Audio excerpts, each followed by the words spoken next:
Ever find yourself wondering how those packages you order online actually, arrive at your doorstep? It's not something you think about every day, right? Right. But somewhere along the line, there's a good chance a dredge operator played a crucial role in that whole process. Oh, absolutely. We're talking about those massive machines moving tons of earth underwater. Yeah, the unsung heroes of global trade, really, creating the harbors and channels that keep everything moving. Exactly. And it's not as simple as just digging a big hole, is it?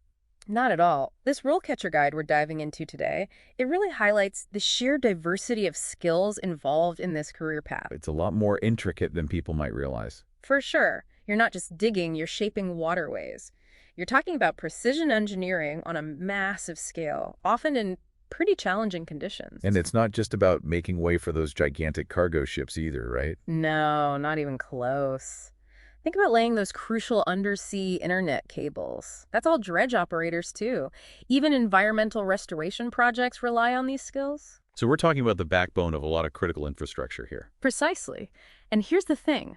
The need for these skilled operators, it's only going to grow. Global trade isn't slowing down anytime soon. Makes sense. The more we rely on online shopping and global trade, the more important these folks become. Exactly. And it's not just about the volume of trade either. As ships get larger, those channels need to get deeper. Every time a new port needs to be built, that's where dredge operators come in. So let's dive into what it's actually like to be a dredge operator. The guide mentions working in places like oceans, rivers, lakes, not your typical office job. No kidding. You're out there on the open water, battling currents, tides, sometimes even rough seas. Operating complex machinery in those conditions, it takes a certain kind of grit. Definitely not for the faint of heart. And speaking of challenges, the RoleCatcher guide doesn't shy away from them either. High earning potential and job security, those sound great on paper. But it also mentions those long, irregular working hours and the physical toll it can take. Right, and that's where understanding the why behind those things is so crucial. It's physically demanding work, no doubt. You're often working around the clock to meet deadlines.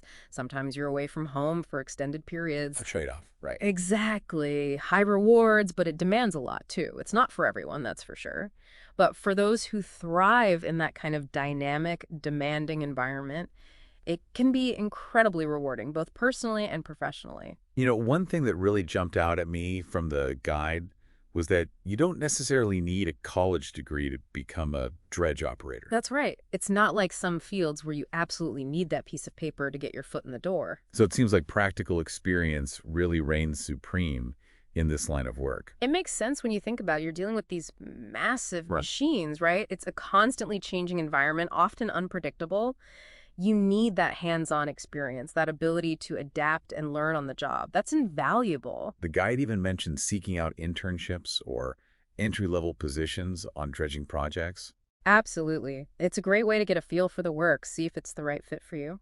I imagine even volunteering for projects that involve underwater work could be beneficial, even if it's not directly operating the dredge itself. Exactly. Any experience you can get in a related field shows initiative. It tells potential employers you're serious about this line of work. So it's not just about being mechanically inclined either, is that you need a certain level of mental agility to excel in this field as well. Absolutely. And that's where those operations monitoring skills come in. Remember that term from the RoleCatcher guide? Yeah, it stood out to me. They placed a pretty heavy emphasis on that, 52%, if I recall correctly. Yeah. What does that actually entail for a dredge operator on a day-to-day basis? Well, you're constantly monitoring gauges, dials, indicators, making sure everything is running smoothly, safely. You're thinking about dredging depth, sediment flow, even the environmental impact of the work. It's a lot to keep track of. Makes sense that experience is so highly valued then. Definitely. You're not just pushing levers and digging holes.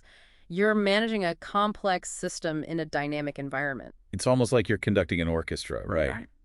But instead of musicians, you've got this massive machine and a whole team to manage. It's a great analogy. And remember those long, irregular hours we talked about? They become even more significant when those unexpected challenges pop up. Could be anything, really. Equipment malfunctions, sudden weather changes, you name it. I bet those are the moments when experience really makes all the difference. You're not kidding. It's one thing to operate a dredge in a controlled environment, but out on the open water, things can change in a heartbeat. Yeah. You have to be able to think on your feet, make those split-second decisions. So it's a career that really keeps you on your toes. Hmm. But ultimately, it sounds like an incredibly rewarding one. So for our listeners out there, what are some key takeaways they should be thinking about? Well, first off, ask yourself, does this even sound interesting to you? Does the idea of working outdoors, getting your hands dirty, literally in some cases, does that excite you? If the answer is yes, then maybe this path is worth exploring. And even if you don't have direct experience operating a dredge, remember those transferable skills we discussed, that mechanical aptitude, problem-solving abilities, even just a passion for understanding how things work. Mm-hmm. Those are all incredibly valuable in this field. Exactly. Never underestimate the skills you've picked up throughout your life, even if they seem unrelated at first glance. Maybe you've spent time tinkering with cars, fixing things around the house. Those experiences can give you a real leg up in this line of work. It's all about connecting those dots, seeing how those seemingly disparate experiences might actually be relevant. Yeah. So for anyone out there who's ever looked out at the open water and felt that sense of wonder, maybe a career as a dredge operator is worth a closer look. Think about it this way. If you could combine your love of water and machinery, what would your dream job look like? Would you be carving out new harbors, restoring delicate ecosystems, or maybe even building those underwater cities of the future? The possibilities are out there just waiting to be explored. And on that note, we'll wrap up this deep dive into the world of dredge operators. Hopefully you've gained a new appreciation for the crucial role they play in our world, and maybe, just maybe, you've even discovered a new career path you'd like to explore. Keep those possibilities in mind. Thanks for joining us. Until next time.